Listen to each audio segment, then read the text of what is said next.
This episode is powered by Safety FM.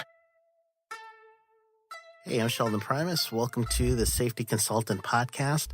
In this podcast, I guide you through tips of the trade of being a safety consultant, as well as we'll go through some safety compliance issues, and we'll also talk about safety culture. That's a 360 view of what's done as a safety consultant. So let's begin the show. Welcome to week 14. And in week 14, I'm going to touch you a little bit about the topic of being an instructional designer. And this is for anything that has to do with safety and health, or anything that you're an expert at that you can do instructional design. So I've been doing this for a while. It's kind of one of the things that I highlighted in this blueprint course that I teach as supplemental income for you, because sometimes you may not always have client after client after client, and there's some downtime. So you have to figure out how to pick things up, So one of the things that I have done is instructional design. And truly, it is detailed work. And there was one client that I did some work for, and they're a fairly big company, and they asked me to do a course that was behavioral-based safety related, and it was 100,000 words that I had to do with this course, and I had to break it up into different things. And sometimes there's courses that are short, which are 5,000 words, and when I say words, it's word count, and the word count is through the Microsoft Word program, or if you're an Apple person, doing through that program, any of your word processing programs. So it's a word count. So let's break this into a few different ways of thinking of instructional design.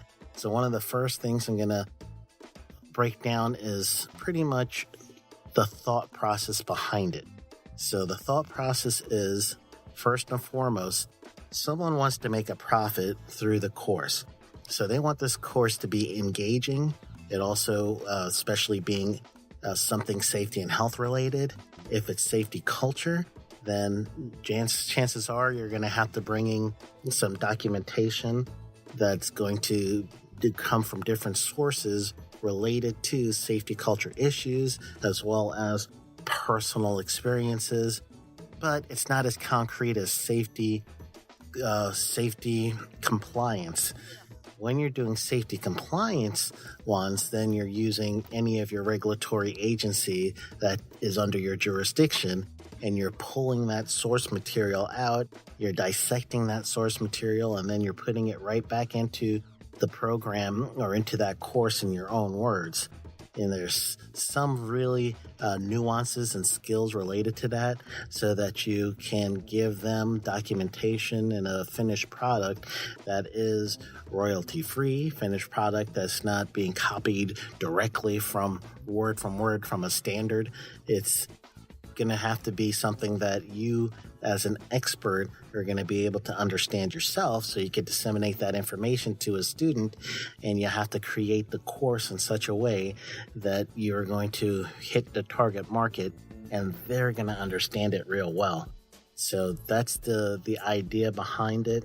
So let's talk about breaking down. One of the first and foremost things is understanding the scope of the job. So understanding the scope of the job comes from a two-way conversation between you and the client. So sit down, talk to them. If it's face-to-face, if it's over email, however it is, just talk to them and ask questions that's going to dissect the scope a little bit better for you. You're going to want to know the word count, because most instructions or most courses are first designed in Word, and then it's going to get eventually developed by someone else. So I have seen it many ways. The scope for me usually is I develop the base product first in Word, and then I submit it to the client. The client then will have a battery of people that's going to go through it, and they're going to look at it, and they're going to scrutinize it, and then they're going to ask questions. They're going to hand it back to me. I go over it, and I take out any typos. I look for anything that it has whatever questions that they bring up to me. And then I fix that. And then I have to send it back to them and they go through it again and we do another round of that. And truly we get a final copy. The final copy then goes to someone who's going to put it in whatever the final form is. So it could be PowerPoint, it could be a regular learning management system, LMS, where they have some sort of flash player that is going to be read by someone who's reading my words into a computer, and then it becomes a course that they use. And I truly have done plenty of courses. I've done courses for OSHA, 10-hour and 30-hour classes from clients. I've done one-off stuff. I've done some stuff where they're special to only a state program, and even one that's special to a city program. So it takes a lot of research in order to get that information in.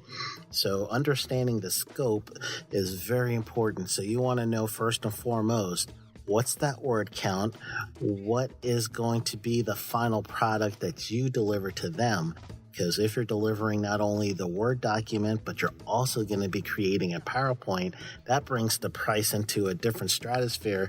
And then it also shows you that the company's not as large as you may have thought if they also want you to deliver a PowerPoint presentation on top of the Word document. Generally, it's either or, and I've done either or.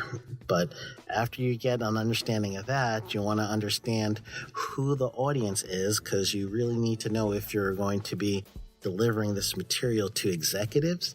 Are you delivering this material to frontline supervisors or someone that's just getting started as trainees? That means that the course is going to be created differently based on who is listening and consuming that information.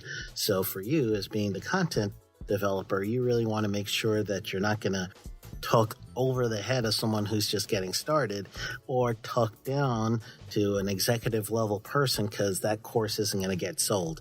And that's the number one thing that person's trying to do by hiring you, is they want to get that course sold. So after that, you got the scope. Another thing to ask to really develop the scope is the time frame. When do they need it by? And give yourself, especially if you're just getting started, an extra 2 weeks, just so that you could get that information in and you're not late, because you don't want to get late on any of your the things that you submit. And I have had that experience before, and it is nerve-wracking. So I tell you out of experience that you don't want to be late. I remember one course, I just couldn't get the material that I needed because it was just so hard to find the specific program for an actual city plan, and a lot of it wasn't made public, so I had to do some digging. So my original thought when we're sitting in the meeting was I could have it ready in X amount of time, and it turned out that I knew I was going to be behind, so I kept an open channel of communication with the client just to let them know, here's what I have right now, so you can get started with the other part, that everyone else that needs to come in contact with that material. But I'm not finished yet, and I'll give you a realistic date due to my experience in trying to find some quality information to make this course do well. So I've had that too. So again, this is on the scope side. You're finding out the format. Who is the end user? You also want to make sure that you're going to get some information, as in, do they have any source material for you or not? Are you coming out with all of it together? And then you also want to make sure that you get a good understanding of for getting the scope is what's going to be your delivery method. And so is it going to be delivered versus written, or is it going to get delivered as be proctored or anything like that? So once you get that information in, you can make a quote. Generally, your quote's going to be by the word count. So I can't really give you a price per se on the word count. But Let's say if we're going to break it into 1,000 words, and you're thinking about 1,000 words, which is very small, like a blog post. If you're going to see a blog post, most blog posts are going to be, if it's about a page and a half, that's roughly about 700 words, double spaced. So 700 words, you're not going to get a course out of that. That's truly not too much. Even if it's 1,000 words, that's not a course. Most courses, if it's going to be an hour long, you're probably looking at close to 7,000 to 10,000 words for an hour long course. So you're really going to have to break that down a little bit. I'm trying to, doing this off the cuff. I don't have my material here with me, but that's to my memory. If I'm writing a 3,000 word course, chances are you're gonna probably quote them almost to the effect of not $10 per word, but maybe you might want to do like an hour course. You have to look at your time. It looks at how much you're going to end up digging into this, and then also how much you think you're gonna get from them. So it could be anything from an hour worth of course, 1,000 to 3,000 words roughly. Could be somewhere in the $1,000 range. And so don't quote me to that. What you can do is look up Upwork is the one I've used before. UPWRK, and you could look for that, or you could just go ahead and do a search for subject matter experts in certain areas, find a word count and see how much someone's willing to pay for it. And that might be also found on a LinkedIn type of program. So I don't want to get caught up on the price too much for when you're going to be proposing. But beginning work versus what I've done in the past and currently is different. The more you do it, the higher your bill, the higher you charge. And so that varies, but make sure you really calculate your time. Just kind of visualize, if I have, let's say I need to write 700 words, how quickly can you type? Are you dictating this?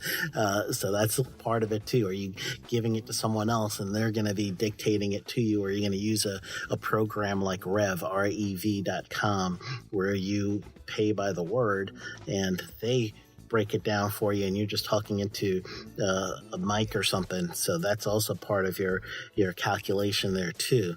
So I would just try to think of it as, type out something, do it as your normal typing speed, and then do the math and break it down as saying, all right, I'm getting, 60 words a minute or something like that. Then now you know how many words you need in the hour, and then you break it into your time there, and that could be the thought process that you're doing there. And then it's also going to give you an idea of how long it's going to take. So in some cases, you may only have let's say in a day, you can only do 5,000 to 10,000 words in a day. Then now if you're going to do a 20,000 word course, which is going to roughly break down to a 3 to 4 hour course in some ways, then now you're going to say, well, I could get this thing done if I'm doing 10 hours a day. I don't want to say I'm going to get this done at, if you're doing 10,000 words a day and it's a 30,000 word course, you're not going to quote 3 days. You're going to give yourself a nice long time to do that. And it's a back and forth between you and the client. So you have to understand that too. So they'll give you your deadline, and then you'll have to meet that deadline as best you can. And then you'll also know how many words you need to produce each day. Yeah, so definitely work on that. So that's the thought process behind not only the scope of work, but then also the thought process on how much you should charge. So let's get to the instructional design itself. So the instructional design, always, if I say it too much, say it again, always start with a detailed outline. So get a detailed outline of what you want the course to look like. So let's say it's a compliance course with something like, let's say permit required confined space. And now you're going to have to ask, if someone's asking you for that, you're going to say agriculture, general industry, construction, maritime, what do you want me to do this in? And those are regulations that you'll be looking at. So I'm US based, so I'm going to use an example of US based OSHA, but if you're listening to me in any other parts of the world, Barcelona, Spain, or you're listening to me in England or in Africa, wherever it is, then if this is a regulation based course, then go find your regulation. And you could start your detailed outline through the regulation itself.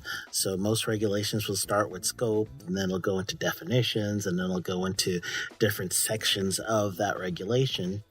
Break that down, and doesn't mean you have to copy that, but use that to start your actual outline. And then from there, you're going to get even more and more detailed of what that outline is going to look like. So at this point, I usually go to my reference material, and I've got a few different areas that I look for references. I do look for the OSHA site for references. I look at NIOSH for references, which is the National Institute of Occupational Safety and Health. I look for the National Fire Protection Association. I look at ASSP, which is American Society of Safety Professionals. Anywhere I could get some information that I could have regarding the actual thing I'm writing on, I'm going to go through that exhaustively.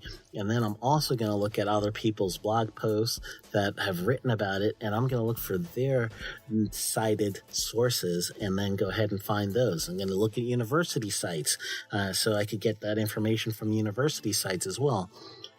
Anywhere you could find to get those resources, you're going to look for that. Keep it, make a folder in your computer specifically for that topic, and just dive into that topic as best as you can. And now that you're going to have your detailed outline, the way that you're going to break that detailed outline into actual word count, you just have to think of a few things. You're going to need, first and foremost, to start, the course itself is going to have a description. So make sure you do your heading, your course description. And if you're using Word, I actually like to do all my outline headings on my outline as chapters, if you will. And then I'm going to have those chapters, that heading, be assigned to that chapter. So in the end, when I do a resource page, or when I do an actual page that is going to show my reference guide or table of contents, I guess that's the word I'm looking for, table of contents, then it's already going to be formatted for that. And truly, that's the only real format I want to worry about right now, because when I populate my table of contents, I want it to have which page it is. I put the page number on too, so I have a quick reference point to where I'm looking at, and that's the only formatting I want to start out with. Other than that, when I'm writing, I don't want to deal with formatting too much. I really just want to make sure that I'm writing grammatically correct, and I'm just going to write. I'm truly just going to try to write that down as best as I can. So formatting comes later, and that's really when you're going to get more of the detailed. So you got your detailed outline. You're going to start filling in the content. First, the course is going to have a course overview, and then you're going to have your objectives. So use a Bloom taxonomy guides for your actual objectives. In this chapter, we're going to understand the OSHA guidance on permit required confined space, or we're going to explain the concept of rescues or something like that. You look for a Bloom taxonomy, you want to grab a hold of that, download that. There's usually if you type in Bloom taxonomy in Google search, it's going to probably pull up a pyramid looking item, and that will tell you how you could break those things down. Those action words is what you need for your actual objectives. Then after that, you're going to write break it into chapters, and then you're going to write that chapter, and you're going to do quizzes. Most quizzes are going to have chapter end quizzes of either 5 questions or 10 questions. So you're going to create your quizzes in such a way that the quiz is going to have 2 obviously wrong answers and 2 that could go either way. You've all taken quizzes, so you know what they look like, right? So schedule it that way. If you take one of my courses, you'll know it's mine because I always have a couple of questions that'll have 1 right answer, and it's going to be, something that you definitely would have to pick. And then I'll also say on the very bottom, question D, all of the above, and that's usually the wrong one, or none of the above, and that's usually the wrong one. And the reason why I do that is because people automatically don't read the question and they go straight for none of the above or all the above. So if you ever take one of my courses and you clicked on that, then all right, now you know behind that it's one of Sheldon's courses I just took online. But anyway, that's truly how I think of it. So then after before your quiz, you're going to have to do a chapter summary. This is what we learned. So it's kind of like speaking. When you're speaking and you become a public speaker, you're always told to create your speeches this way, which is tell them what you're going to tell them, then tell them, and then tell them what you told them. So in effect, you're saying, all right, I'm going to tell my audience this is what you're going to hear, then tell them what you're going to say, and then this is what I just told you. And that's the same thing with your course development. As you're typing this thing out, you're going to say, here's our course objectives, do it through the Bloom taxonomy, write your course chapter, and then here's the summary of what I just told you, and then here's your 10 questions, or here's your 5 questions. So most of the questions that you're going to probably want to see is generally it'll be true or false, or multiple choice. And the actual course designers, they will then design other things. Sometimes they'll do matching or do a Likert scale or something like that. So it's up to you to actually at least do something that is going to give them a start, and that's mostly multiple choice, or it's going to be a true or false. Quite honestly, I hardly ever see them wanting to fill in the blank without making the blank a multiple choice type question, but that's how that section goes. Then you go to the next chapter, and the next chapter, and the next chapter. You work all that out, the same type of format, and then at the end, you're going to do a course summary, and then a final exam. Generally, final exam is going to be roughly about 20 to 25 questions, depending on the actual course. And in some ways, it could be even longer than that. But typically, you're going to see a final exam as being 25 questions, and that's the thought process behind how to structure the actual course. But there's some nuances in there. So I've used something called Nuance Dragon Speak Easy, I think it is. And oh my goodness, was that an awful program for me. I had so much typos with that, and it was almost embarrassing. I had to really go through that, and I honestly I just had to, keep going back and saying, all right, I'm not going to use this program anymore. So hopefully I had an older version. Hopefully the newer version is better. And I call things by name because, hey, it's my podcast. So I want to let you guys know what I've used. The other thing that I've also done, and I wish if I did this, is had someone else just go ahead and type out some things for me, just to give me a break from looking at it, dictate someone.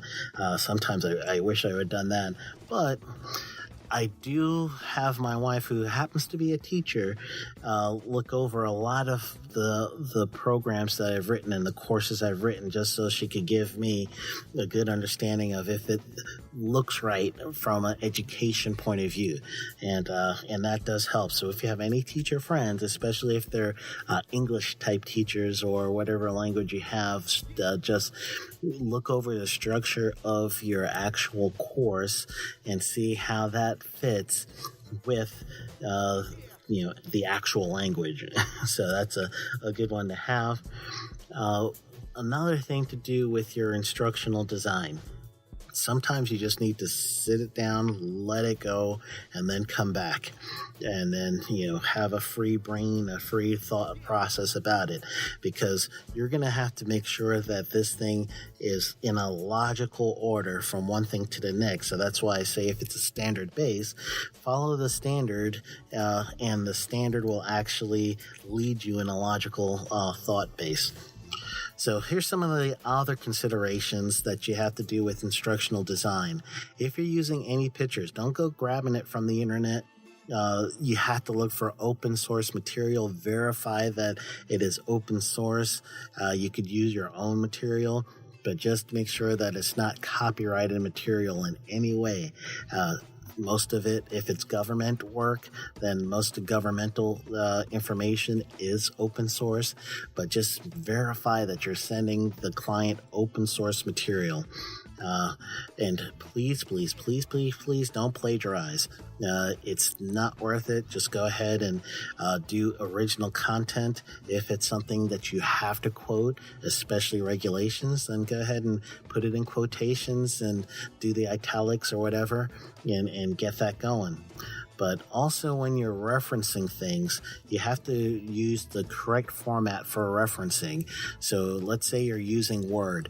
Word actually has a reference section, and they'll let you do Chicago style, MLA, APA style, and they'll do the referencing cited as the correct format. And if you're doing footnotes or anything like that, so make sure you're doing that right per whatever system you're using. I usually write in APA format because that's what I did when I was taking my master's. And so I still write that way. But, regardless, that could also be part of the scope. You could ask whoever the client is, what format do you want this thing written as, and then work it out that way. So that's the basics of doing instructional design. There's so much detail behind that, but I just want you to at least think of this, replay this podcast over and over again if you need to, break it into its basic steps so that you could do instructional design and find a way to either do your own courses or to do courses for clients. All right, so stick around. When we come back, we'll do the tip of the week.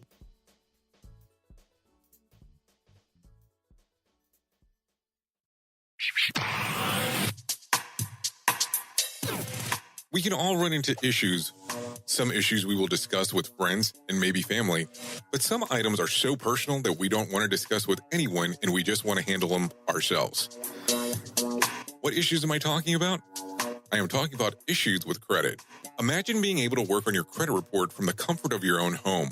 No weird salesperson telling you to dispute everything. Just straightforward, no nonsense on what to do, step by step to work on your credit report. This is not just a credit education service, but it's also a community of other like-minded individuals having the same struggles. For more information, go to issueswithcredit.com. The Issues with Credit community will be with you every step of the way. Issueswithcredit.com, a 13th hour solution venture. Do you want to be a safety consultant? Listen to Dr. Jay Allen of Safety FM give his experience after taking the Safety Consultant Blueprint course. But I really think that you have a genuine good product there that can really assist people if they're interested in becoming a safety consultant. Register for the Safety Consultant Blueprint at www.safetyconsultantblueprint.com. Enter code PODCAST for a special discount. For this tip of the week, I want to encourage you to go to upwork.com, upwork.com. And Upwork.com is a network of professionals, and you could set up an account. Make sure you make a full portfolio account of yourself, what you've done, any recommendations that you had.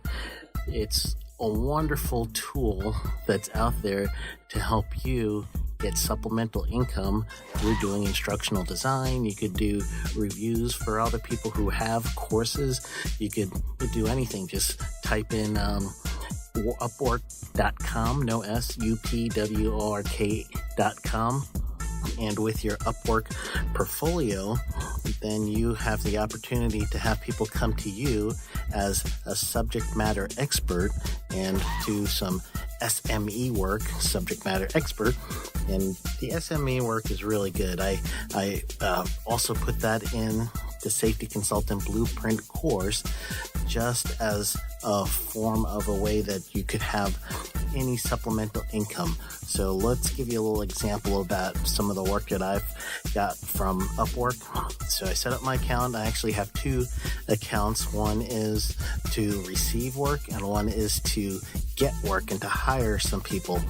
And there's people all over. You could look at LinkedIn, you could look at other services, and there's people that do Upwork full-time as freelancers. It used to be called freelance.com, or I believe it was freelancer.com, but then it got bought out and it was switched into Upwork.